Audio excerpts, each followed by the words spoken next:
Blow. Yeah.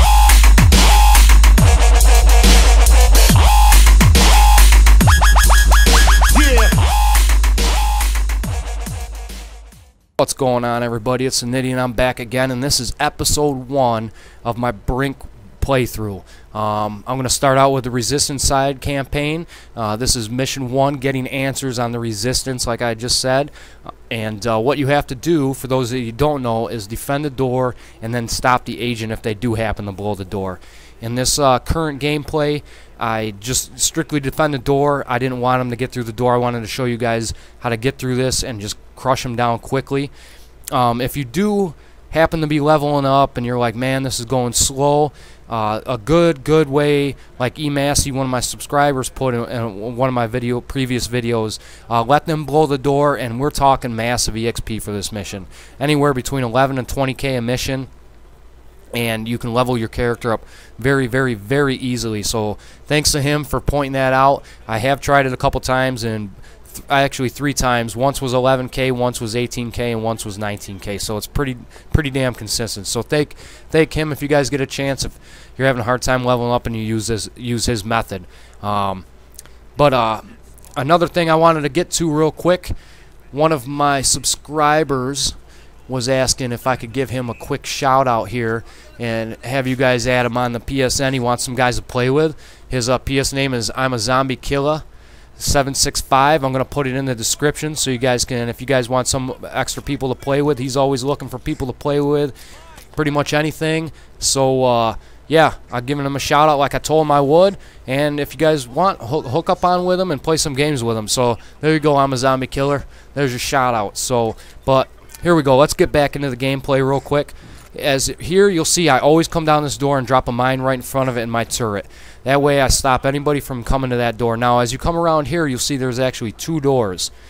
And there's a bot at this door already. I'm surprised he didn't have a charge up on that. It must not have been a soldier bot.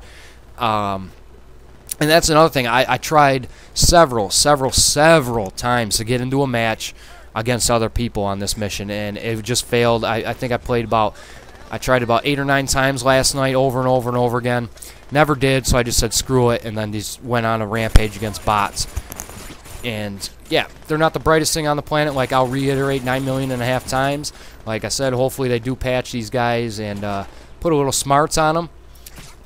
But here's their spawn point. As you can see where they're coming from, their spawn point is right down that hall. Now there is other ways if you're coming from the security side of things, which I'll get to that when I do my security missions, but which you can work your way around and get past all these guys. And pretty soon here you're gonna see down towards the left there's a health command post that you're gonna want to grab and hold on to for obviously reasons. For, you know, quicker reloads, because you can get down there and reload quicker, and well, for the health buff, to be honest. And here I almost pulled off the most epic fail in a lifetime. I tried to be all slick and get all crazy, and it just didn't work out too well for me. I did end up killing him, but then again, thank God he was a bot, because if that was a player, I was dead to rights. And that's what I get for trying to throw some fluff into the mix there. But if you guys are wondering, I'm starting to play with a new SMG. I'm still sticking with light body style, but I'm going to start playing around with the different guns and letting you guys know which guns at the current time I'm using for this setup. So what you'll see in this video here, this is the Tampa SMG. I don't really care for it, to be honest. There are better SMGs around, kind of like the Bolt Dawn SMG or the Carb 9 are probably my 2 go-to SMGs at the moment, but I'm going to start playing with the other ones to let you guys know how they are. And the pistol I'm using in this one is the Cult pistol, which again, I'm not very fond of, even all decked out. I'll tell you what, one pistol that I have a couple in my next couple missions is probably the best pistol in the game, bar none. I absolutely fell in love with this pistol the first game I used it, and I'm going to try to get a whole gameplay with using nothing but this pistol, and that's the Sea Eagle pistol. That thing is absolutely amazing. If you haven't tried it out and give it a try, you're not going to be disappointed. This thing is just a brutal beast with rapid fire on it. I mean, you have to try it. me telling you doesn't give that damn SMG or damn pistol justice. So give it a try, and yeah, beat some ass with it.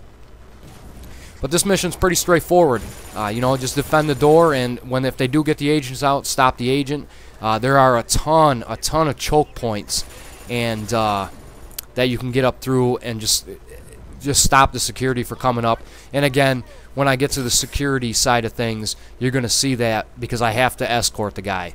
So maybe what I'm going to do is, instead of just going strictly through the resistance, maybe that's exactly what I'm going to do, is I'll play mission 1 on the resistance, mission 1 on the security side, mission 2 on the resistance, mission 2 on the security side. That way we get a back and forth thing. Everybody's seeing what I'm talking about, and it's still all fresh in my mind, so I'm not hopping back and forth like a, you know, just going completely random like some of my other videos are, where I switch topics every other 5 seconds and then lose track of where I actually was to begin with. But so that's the plan. That is the plan. That's what I'm gonna do. And I'll play with different guns on that side as well. Actually, for you guys, I'll even start playing with different body styles, so you guys don't get sick of the light body style too much. Heavy at the moment's a little rough for me, so I actually do need to get more into that. But I just love the light body style so much more. And the movement and the fluidity of everything is just right on par with my style of play. I like to be able to get out of dodge, and the heavy just doesn't do it for me. But we'll see what happens, and then that way I can give you guys some more tips and tricks, maybe on some of the Gatling guns and the shotguns, and then it would actually open up a lot more weapons for me to give you guys tips on, and kind of give my opinion on each. Yeah, on each weapon. Whoa, mine went blank there for a second. Long day at work. It's hot. Let's get back on track here. But yeah, I mean, this is pretty straightforward. Just set it up. I actually moved my turret here because I figured, what the hell, they're going to be coming down those stairs. My turret really wasn't doing much of anything where it was at the moment because we were stopping them so big. So I just figured I'll move it down here and buff these guys' weapons as I go for a little bit more EXP. And then another thing I can get into real quick is my abilities and what I run with as far as my engineer class goes. What I have is landmine, obviously, light turret, medium turret, and improved weapon buff. I'm saving a couple of things up real quick because I was going to pick up my Gatling turret and be done with that. I'm also thinking about respecking a little bit and maybe just maybe getting away from soldier kit some, and maybe souping up operative, because I'm starting to play a little bit more with operative. It's a real interesting class, and there's a lot of cool things about it, like the Cortex bomb and being able to hack turrets. And there's a lot of missions where I wish I was able to hack a turret and just turn it around on them unexpectedly and just be done with it. But you know, like I said, in all their previous videos as well, my concern for the PS3 side of Brink is still the lack of missions I'm getting in against other players, or even having another player on my team for that matter. It's just not an occurrence. I mean, it's so rare that it's almost like when it does happen, you just hit the freaking lottery. I don't know what's going on. I haven't had too many lag issues when I have gotten into a game, although I did have one game last night. It was pretty laggy, and that was just me and actually another guy on my team and one guy on the opposing team, but it got pretty laggy. So, you know, was it still playable? Hell yeah, it was easily playable, but you could tell there was definite moments of lag and a little bit of frustration due to that, because I'll blow off half a clip before it even registered on these guys, or you'd be dead and it didn't even look like you got shot. But I mean, it wasn't too bad. I think people overdo it on that side. I've heard a lot about the lag, and I think maybe the concerns are a little bit overdone. But you know, here's the mission. I left the cutscenes into it so I could talk to you guys longer. It was pretty straightforward, like I said. There's my pimp daddy on the boat taking off, and you know, that's pretty much it, guys. So, you know, here's episode 1. And episode 2 will be mission 1 on the security side, coming here maybe hopefully tomorrow. I can get it uploaded. Well, I'll get this one uploaded tomorrow, and then the next one the next day. But as you can see, I'm almost, I think I finally did hit level 18. I'm on the way to level 19 now, and we'll go from there. Thanks, guys. Peace.